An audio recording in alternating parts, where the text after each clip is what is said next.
With your first News at 6 Sports, here's Lee Timmerman. An 85-year-old person and the WDA have something in common. They've both been around for the same amount of time. The Western Dakota Association started in the 30s, and as JT Faribault tells us in this week's Sports Spotlight, the WDA is still going strong and still growing. Tradition, excellent athletics. Verdau, wide open look with 5 seconds on the shot clock, and he buried it. When you think of North Dakota sports, it's impossible not to think of the Western Dakota Association. As the high school season quickly approaches, the WDA enters its 85th year in existence, making it the longest-standing Class A conference in the state. Through those years, you just think back of how many athletes and coaches that have come through, how many games there's been, how many different sports have been sponsored, and I think how the conference and sports in high school have evolved, and we've been part of that for now 8+ decades. The WDA was established in 1938 by its 5 founding schools: Bismarck High, Dickinson, Minot, Mandan, and Williston. Following the addition of Minot North, the conference has expanded to 12.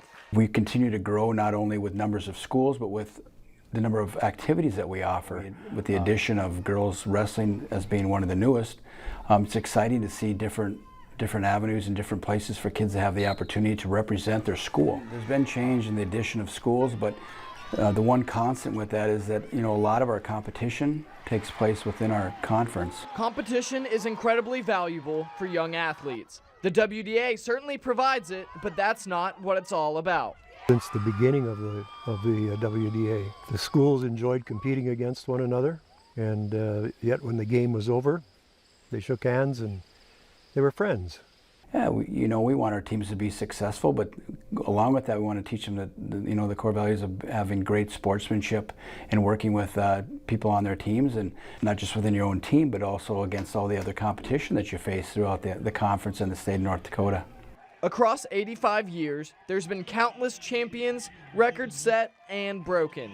All of that history is motivation for the student athletes of today. I just think that the future of the WDA is as good now as it ever has been, and the communities love it. To win a WDA title is a special thing, and that tradition with 85 years that's a long time. And we're proud of the WDA and what we've even grown to. With the spotlight on the WDA turning 85, I'm JT Faribault reporting for your news leader. The WDA now sponsors 12 girls sports and 11 for the boys. When Bismarck State restarts its wrestling program in the fall of 2024, the Mystics will do so with a Hall of Fame coach. Jeff Schumacher began his coaching career at BSC in 1988. Between then and his current position at Bismarck High, Schumacher was at Minot and UND. His son Joe will be an assistant as well.